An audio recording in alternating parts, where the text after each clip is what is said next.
Good afternoon बच्चों। हम आज इकोनॉमिक्स के अंदर क्लास 12 इकोनॉमिक्स के अंदर दूसरी बुक को स्टार्ट करने वाले थे, जिस बुक का नाम है इंडियन इकोनॉमिक डेवलपमेंट। इस बुक में 3 यूनिट है, सिर्फ 3 यूनिट। अगर पिछली वाली बुक को आप गौर से देखोगे तो पिछली वाली बुक के अंदर 5 यूनिट थी, जिसमें से हमने 3 खत्म कर दी।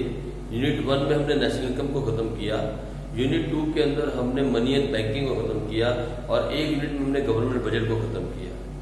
हमने 3 यूनिट खत्म कर दी और 2 रह गई। हमारे पास 2 यूनिट और रह गई पिछली वाली किताब के अंदर, जिसका नाम था मैक्रो इकोनॉमिक्स। और अब जो हम स्टार्ट करने वाले हैं वो है इंडियन इकोनॉमिक डेवलपमेंट, मतलब इंडिया की इकोनॉमी के हालात जब हम आजाद हुए तो क्या थे, आज क्या है, क्या हमारे चैलेंजेस हैं, गवर्नमेंट ने क्या क्या किया और फिर आज हम कहाँ पे खड़े हैं, इसी के बारे में हम पढ़ते हैं इस पूरी किताब के अंदर। तो 3 यूनिट है टोटल। पहली यूनिट में 5 चैप्टर हैं, दूसरी यूनिट में 6 चैप्टर हैं और लास्ट वाली यूनिट के अंदर 1 चैप्टर है जो कि 8 मार्क्स का आता है। ठीक है जी। तो सबसे पहले हम ये पढ़ते हैं कि हमारे हालात क्या है जिस दिन हम आजाद हुए। जो सबसे पहला चैप्टर है फर्स्ट यूनिट का वो है the condition of Indian economy, means the state of Indian economy on the eve of independence. जिस दिन देश आजाद हुआ उस शाम को हमारी इकोनॉमी के क्या हालात थे, कंडीशन क्या थी, स्टेट मैंने कंडीशन, हमारी क्या कंडीशन थी। ये इसका फर्स्ट चैप्टर जो हम पढ़ने वाले हैं। इस पूरी यूनिट के अंदर टोटल 5 चैप्टर होंगे, ये हम इसका फर्स्ट चैप्टर पढ़ने वाले हैं। देखो, कहने को तो ये एक तरह की हिस्ट्री लगती है, थ्योरी लगती है, लेकिन ये ऐसा है नहीं। ये भी टेक्निकली लैंग्वेज में लिखी जाएगी। यहाँ पे आप कहानियां नहीं मार सकते, फिगर्स की बहुत वैल्यू है, इसीलिए ये थोड़ी सी ज्यादा याद करनी पड़ती है और थोड़ी सी ज्यादा समझनी पड़ती है। तो पहले वाले चैप्टर के अंदर जो टॉपिक्स हम कवर करेंगे वो सबसे पहले इंट्रोडक्शन, कि हमारे हालात कैसे थे, हम कहाँ पे खड़े थे, हमारा ग्रोथ रेट क्या था, क्या हमारा ग्रोथ रेट हमें मालूम भी था या नहीं था, ब्रिटिश हमारे साथ कैसा बिहेव करते थे उस ग्रोथ रेट, ये सारी बातें इंट्रोडक्शन। फिर एग्रीकल्चर सेक्टर के हालात क्या थे, हम सेक्टर वाइज हालात को देखेंगे, यानी एग्रीकल्चर सेक्टर तो आप जानते हो ना, उसके हमारे हालात कैसे थे। फिर इंडस्ट्रियल सेक्टर के क्या हालात थे, क्या किया था ब्रिटिश रूल ने हमारे साथ, हमारी इंडस्ट्रीज के साथ उस आजादी से पहले। ठीक है। और आजादी वाले दिन हम कहाँ खड़े करते थे। फॉरेन ट्रेड के क्या हाल थे, मतलब इंपोर्ट एक्सपोर्ट के हालात क्या थे।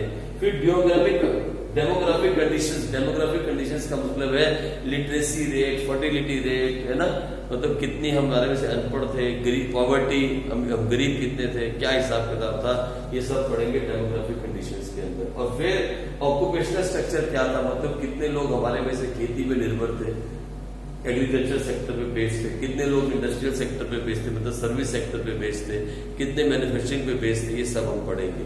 और फिर लास्ट में infrastructure on the eve of independence, मतलब हमारे जिस दिन देश आजाद हुआ, जिस दिन हमें आजादी मिली, उस दिन इंफ्रास्ट्रक्चर का, सड़कों का, उसके बाद ट्रांसपोर्ट का, कम्युनिकेशन का हालात क्या था। तो ज्यादा टफ चैप्टर्स नहीं है, ये मजेदार चैप्टर्स हैं।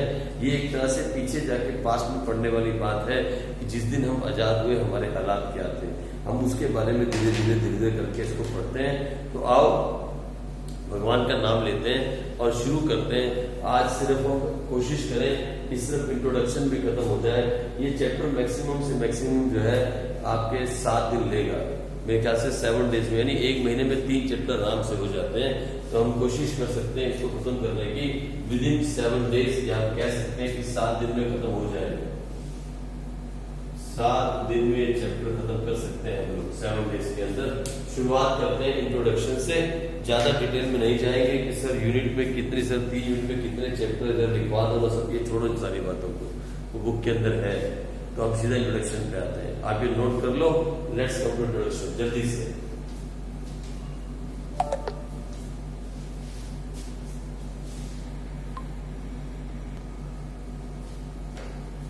देखो, हम यहाँ से स्टार्ट करते हैं, इंट्रोडक्शन से थोड़ा सा स्टार्ट करते हैं। इंट्रोडक्शन खत्म नहीं हुई, मैं आगे और भी लिखता हूँ, पहले आप देखो क्या लिखा है मैंने। द ओवरऑल स्टेट मैंने condition, the overall state of an economy is indicated by the real GDP. अब ये मत पूछना व्हाट इज रियल जीडीपी, आप अच्छे से जानते हो क्योंकि आप मैक्रो इकोनॉमिक्स पढ़ रहे हो।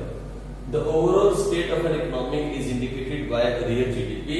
फिर मैंने कहा नेक्स्ट लाइन में real GDP measures quantity of output available for consumption and investment, यानी हमने टोटल कितना प्रोड्यूस किया, वही रियल जीडीपी है ना, ग्रॉस डोमेस्टिक प्रोडक्ट, आप तो जानते हो, वही लिखा है। क्या लिखा है?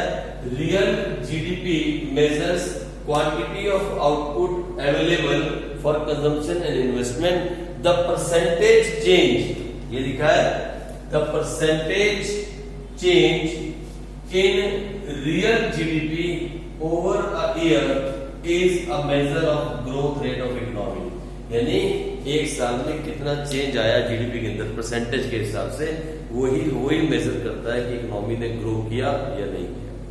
ये थोड़ी सी इंट्रोडक्शन दी है कि व्हाट इज रियल जीडीपी, ये आपको मालूम होता है, वैसे भी मालूम था। फिर क्या बोलते हैं? A clear picture of an economy can be judged by the sector wise state. State का मैंने होता है कंडीशन, सेक्टर वाइज कंडीशन,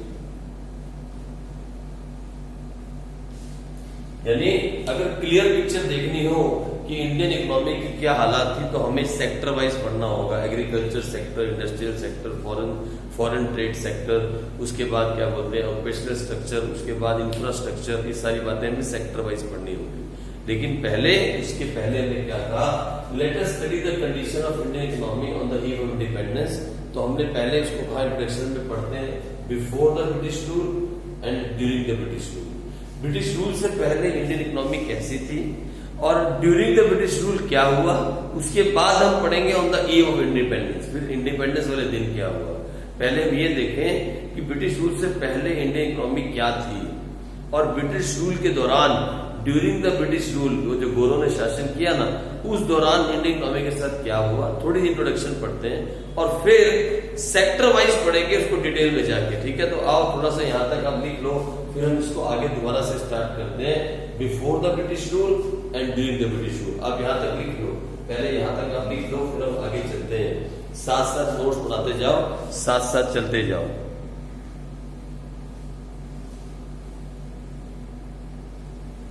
आ जाओ, तो हम इसको आगे पढ़ते हैं कि बिफोर द ब्रिटिश रूल क्या कंडीशन थी और ड्यूरिंग द ब्रिटिश रूल क्या कंडीशन थी। मैं एक एक अक्षर पढ़ता हूँ, कोई ज्यादा हार्ड काम नहीं है, आपको समझ में आ जाएगा। आ जाओ फटाफट देखें क्या बोलता है। बोलता है before the British rule, India had an independent economy before the British rule. India एक इंडिपेंडेंट इकोनॉमी थी, डिपेंडेंट नहीं थी, इंडिपेंडेंट इकोनॉमी थी बिफोर द ब्रिटिश रूल। ठीक है जी। फिर क्या हुआ? No doubt agriculture was main source of livelihood for the most Indians. सबसे ज्यादा इंडियंस अगर किसी पे डिपेंड थे तो किस पे डिपेंड थे? एग्रीकल्चर पे डिपेंड थे, यानी एग्रीकल्चर जो है वही आय का मेन साधन थी। ठीक है, चलो जी आगे पढ़ते हैं। There was some manufacturing activities, कुछ मैन्युफैक्चरिंग एक्टिविटीज भी होती थी। Particularly it was well known for its handicraft. India was particularly well known for its handicraft industries in the field of cotton and silk textiles, metal and precious stone work etc. India में जो main काम होता था, थोड़ा बहुत metal का काम भी होता था, लेकिन मेनली हैंडीक्राफ्ट का काम होता था, हैंडीक्राफ्ट। फिर उसके बाद कॉटन एंड सिल्क टेक्सटाइल भी, कॉटन भी इंडस्ट्रीज इंडिया में थी, सिल्क टेक्सटाइल भी था, सिल्क का काम भी होता था, और कहीं कहीं मेटल एंड प्रीशियस स्टोन्स, ये जो नग होते हैं जो अंगूठे में डलते हैं, मेटल एंड प्रीशियस स्टोन्स, इनका भी इंडिया में काम होता था। ये इंडिया का हाल था बिफोर ब्रिटिश रूल। फिर ड्यूरिंग ब्रिटिश रूल क्या हुआ, ये देखो। British government followed the policies of protection and promotion of economic interest of their own country. उन्होंने हिंदुस्तान की चिंता नहीं की, उन्होंने वहां की चिंता की जहां से वो आए थे। उन्होंने इंडियन इकोनॉमी की बिल्कुल भी परवाह नहीं की, उन्होंने अपने देश के इंटरेस्ट की परवाह की जहां से वो आए थे। देखा ना, British government followed the policies of protection and promotion of the economic interest of their own country rather than developing Indian economy. Indian economy के डेवलपमेंट के बारे में उन्होंने सोचा ही नहीं। फिर क्या हुआ?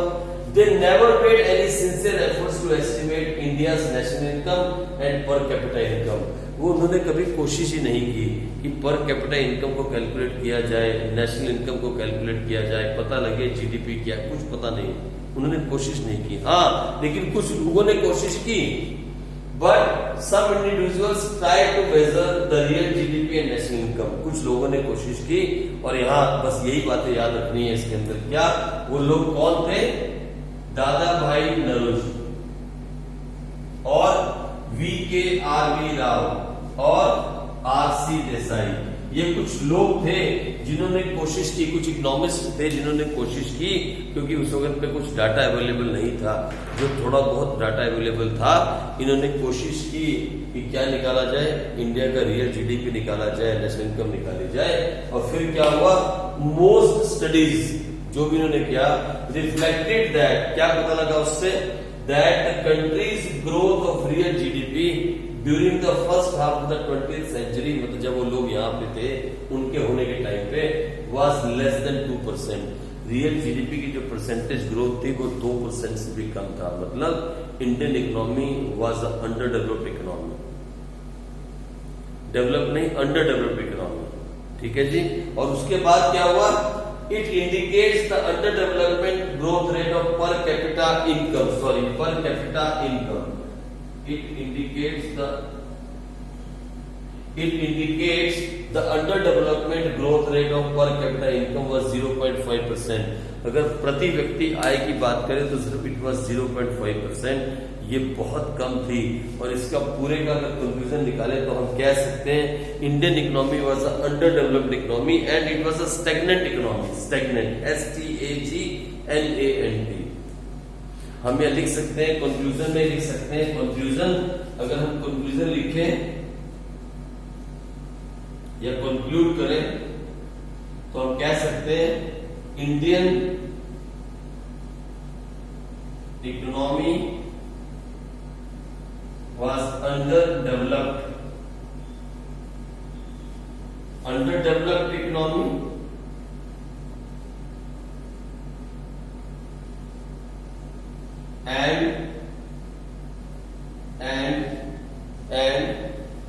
and stagnant।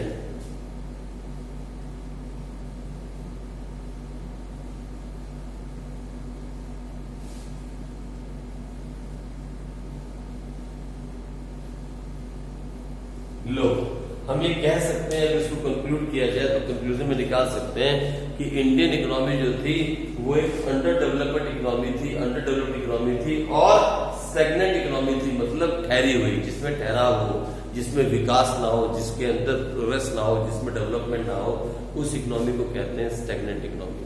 सर क्या इसमें याद रखने वाली बात है? बस ये छोटी छोटी बातें। किसने ट्राई की? इन लोगों ने ट्राई की। दादा भाई ने, इसने ट्राई की, फिर इसने ट्राई की, फिर इसने ट्राई की, और सर ये याद रखना है, क्या याद रखना है? It was less than 2%। और पर कैपिटा इनकम जो थी इट वॉज 0.5%। ये छोटी छोटी बातें इसमें याद रखने वाली होती हैं। और ये कंक्लूड किया। बस इतना सा था हमारा इंट्रोडक्शन। अब हम कल आगे बढ़ेंगे, और आगे बढ़ते हुए इसको करेंगे क्या? हम करेंगे agriculture sector on the eve of independence. Independence की शाम को एग्रीकल्चर सेक्टर की क्या प्रॉब्लम्स थी, उसके क्या हालात थे, उसका सोल्यूशन हम आगे पढ़ते हैं, लेकिन हम कल देखेंगे कि उसके हालात क्या थे एग्रीकल्चर सेक्टर के। ठीक है बच्चों, चलो आगे हम कल बढ़ेंगे, और फिर कल बढ़ेंगे आगे की तरफ। आगे बढ़ते हुए कल हम आगे जाएंगे। ठीक है जी।